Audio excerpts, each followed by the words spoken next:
In a small village by the sea, there lived a boy named Rohan. His father was the village lighthouse keeper, a quiet man who had spent 30 years making sure no ship crashed against the rock. Every night, without fail, the light turned. Every night, ships found their way home.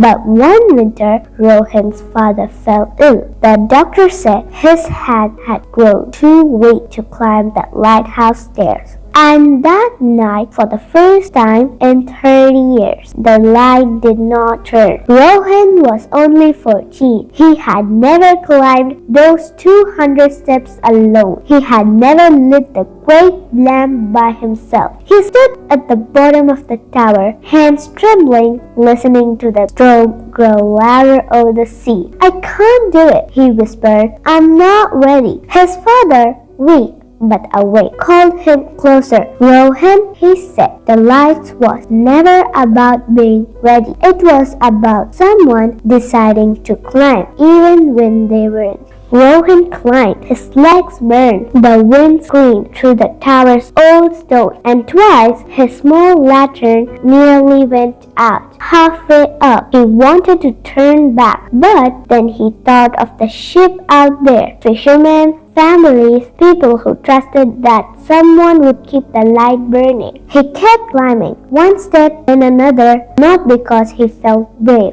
but because the ship didn't care whether he felt ready. They only needed the light. At the top, his hand shook as he searched for the mechanism his father had shown him only once years ago. For a moment, nothing happened. Then, with one final turn, the great lamp roared to life. Its beam swept out across the black water, far in distance. A fishing boat that had lost its bearing suddenly saw the light and turned safely toward the shore. Rohan sat down on a cold stone floor, exhausted and watching the beam circle again and again. He hadn't felt ready. He had climbed anyway. By morning, every boat had returned safely. The villagers never knew that a 14-year-old boy had kept the light alive that night. But Rohan knew, and his father, watching from the window, knew too. "You didn't wait to feel brave," his father said. "You climbed first. The courage came